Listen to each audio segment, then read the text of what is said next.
We finally here, man. We finally here. What's up, everybody? It's your boy, Mr. Dugai, coming at y'all with another episode of Drop It Dimes with Mr. Dugai. And today I'm going to preview the NBA Finals as my Miami Heat are going to take on the Denver Nuggets in the NBA Finals, yo. Excuse me. Before I get into this video, for everyone, if you want to give me a follow on my social media platforms, I'm going to have all that information down in the description box. May not always get a chance to respond to questions and comments on these videos, so feel free to DM me. Whenever I get a chance to, I'll get back at you. Come holler at your boy. Also, if you're a Madden player on Xbox One, I'll have my Xbox One gamer tag in the description box also. Here we are, man. Heat Nuggets tip off tomorrow night, NBA Finals. I'm so excited. I can't wait. First looking at the Denver Nuggets, they've been the best team, in the Western Conference all year long. Number one seed. First round, they beat the Minnesota Timberwolves in 5. Western Conference semifinals, which was a heavyweight matchup going in. They beat the Phoenix Suns in 6, including a complete blowout in Game 6. And to a lot of people's surprise, in the Western Conference Finals, they sweep the Los Angeles Lakers. Though all 4 games were pretty competitive, but nevertheless, a sweep is a sweep. So here they are. They led by Nikola Jokic, who is a 2-time MVP, a very, very skillful big man, especially on the offensive end. I mean, he could do it all. He could catch and shoot.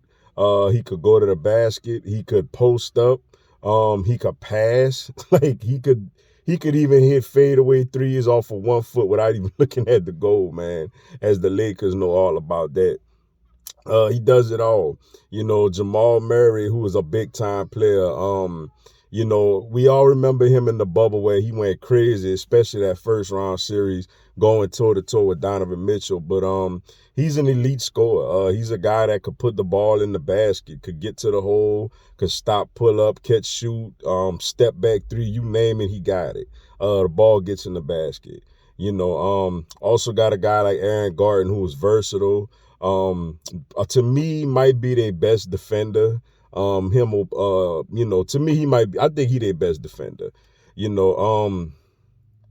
Got a lot of length, physically gifted with his wingspan, very athletic. Somebody who a lot of people felt like should have won at least one dunk contest. Had, to me, the greatest dunk contest dunk that I've seen. The one when he passed it between his, under his legs or whatever.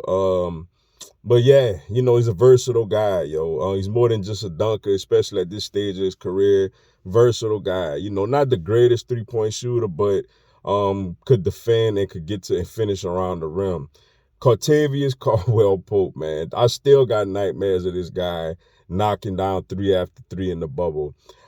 I don't think I feel like I've never seen him miss a 3-point shot before. I feel like I've never seen him. Every time I watch this guy play, I feel like he goes 100 for 100 with shooting threes, yo. Like, if I see him, the first 3 I see him miss in the finals, I'll be shocked. Because I feel like he never misses. He's a really good shooter, man. Very, very underrated shooter. They also got Michael Porter Jr., a guy who coming out of high school was the #1 recruit in the country, before going to Missouri. And he's had injury issues, but shout out to him, man. He's been healthy this year. And he's a very good shooter. Got a little bit of an unorthodox style, but very, very good shooter, especially from the 3-point line. And off the bench, they got Bruce Brown, who's a guy who's been around, played a lot of minutes with the Nets, but he's playing really well with them as their backup point guard.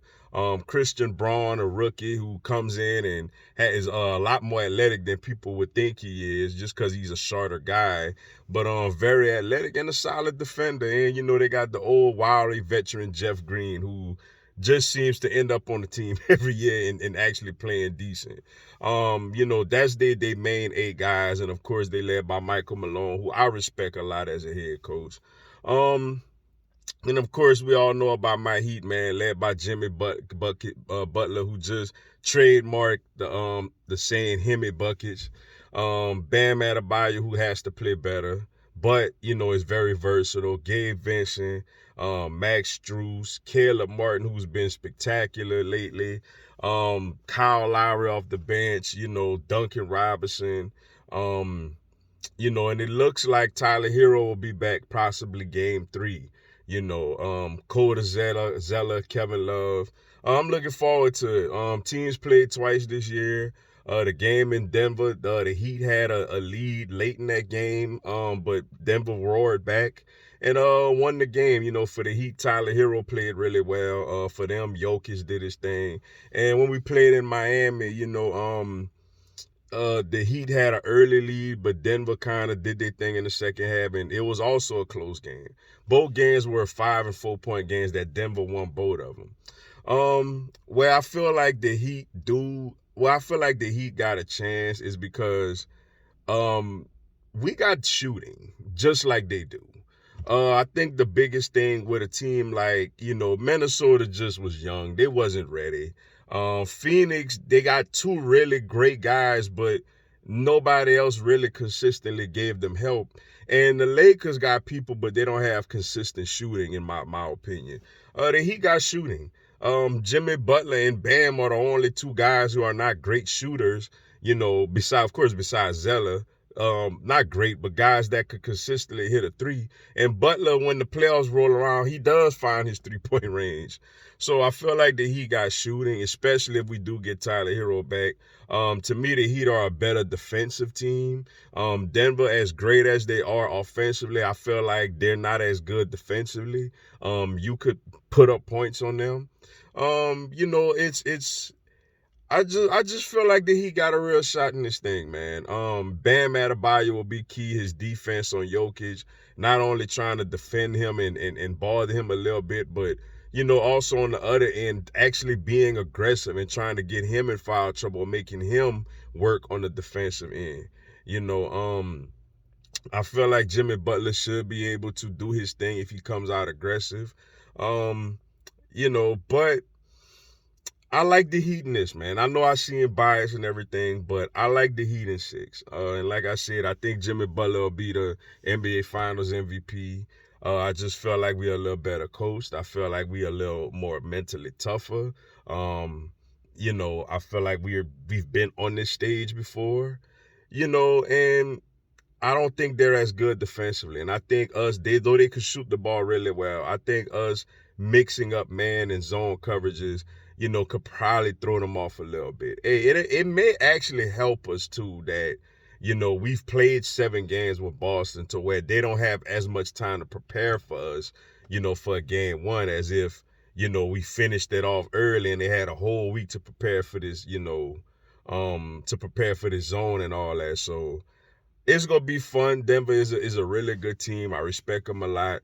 They all do for a home loss too. I think the Heat will get game 1 or game 2 on the road, and I like Heat in 6. But we'll see. Should be fun. But with that being said, that's all I got for y'all today. Appreciate y'all checking out the video. Hit the like button for your boy. Give me a subscribe. I have Miami Heat, NBA, and content on my other teams throughout the year. Y'all have a blessed one. Let's go Heat.